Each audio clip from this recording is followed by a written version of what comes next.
I have been a fan of The Economist for years, and I get a physical copy sent to my home. I look forward to reading it every week, and in this week's edition, they have an article entitled Why Companies Get Inflation Wrong, which is a part of their free exchange column here. And I'm showing it on the screen. I'll include a URL in the description. There's a particular paragraph I wanted to read, and it goes something like this. Surely companies have a good idea of where inflation is heading. After all, they receive regular data on the cost of inputs and how much customers are willing to pay for their goods and services, and have a strong incentive to pay attention. If a company does not have a sense of the pricing strategies its rivals will be employing in the months and years to come, it will probably suffer. That is a fantastic theory, but what I see in the real world in my day-to-day life differs a little bit from this. So the three big things that paragraph mentions is cost inputs, customer willingness to pay, and then competitor strategy. With cost inputs, most companies understand intuitively that when their costs go up, they need to raise prices in order to cover their margins, to keep their margins whole. And if they don't, they're probably going to be out of a job soon. However, this doesn't always play out in practice, and I find the disconnect usually happens somewhere between like the purchasing and maybe product management group and whoever is in charge of executing pricing. And sometimes it's actually the same group who does purchasing and pricing. Regardless, a lot of companies have failed to invest in the automation of cost comes in, it does something with price. And that can be done with standard rules-based engines and things like that. And moreover, the cost to price thing is an inexact science. What I see is when companies, for example, take a 4% increase, they're unclear on how much they should raise their prices in order to cover that cost. I took 4. Do I need to raise my prices by exactly 4? Should I do 5 or 6% because I know some people are going to negotiate, or some of my sales team is going to discount away any part of this increase? Usually that's what ends up happening, so it's inexact, which leads to the second point, the customer willingness to pay. This is one of my biggest professional pet peeves or annoyances, is that a lot of companies don't take advantage of the data that they have on hand when it comes to setting prices. And what I mean by this is transactional data is your customers voting with their dollars. They are telling you their willingness to pay, and I find very few companies, relatively speaking, end up taking that data and doing anything productive with it. Now, the other point that they make here is that for competitor strategy, you should know what your competition is doing, and that's a really great sentiment, and I find it's just a bit tougher to do in the real world than you would think. Now, in mature markets where all the competitors kind of know each other and have a good idea of what's going on, yeah, I tend to see that companies have an understanding of where their competitors are going to price.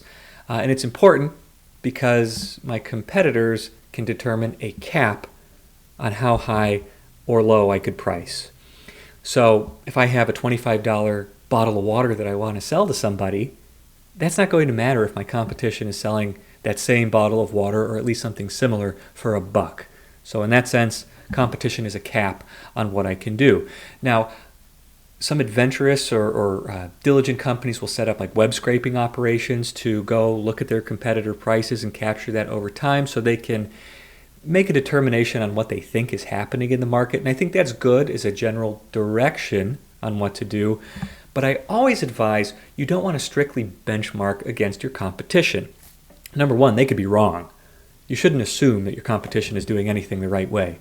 They might have completely different incentives than what you have. Number two, you are outsourcing one of your most important strategic decisions if you strictly benchmark to your competitor's pricing.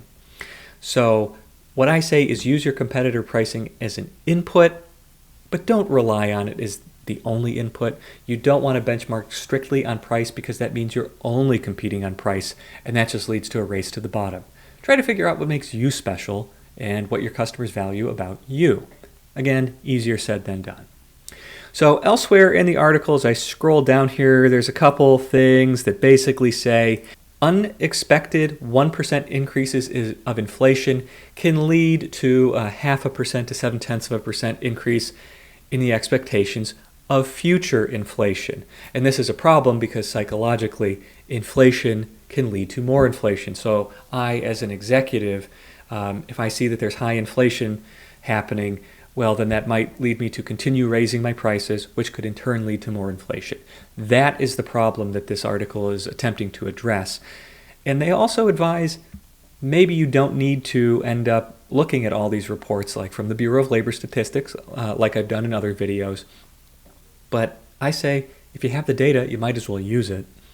Anyway, toward the end of the article, I think there's a mea culpa from the Economist. They say something to the effect right here of this notion of systematic inattention, which I think is a funny way of saying, as publishers of data, we want to get clicks, we being the Economist in this instance. Moderate inflation or normal inflation doesn't make the news. So they only publish things or really ring the bell when there's huge unexpected inflation, which in turn influences business leaders to raise their prices more. As things return to normal, there is less ink being spilled on normal inflation. People don't really care all that much. I do have to give credit to the Economist. They raise their hand and say, hey, we're actually part of the problem here.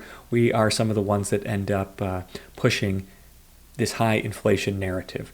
So as that narrative is turned on its head, as inflation tends to across basically every developed economy, it's getting close to the standard targets that central banks put out there in the United States. That's a 2% target from the Federal Reserve.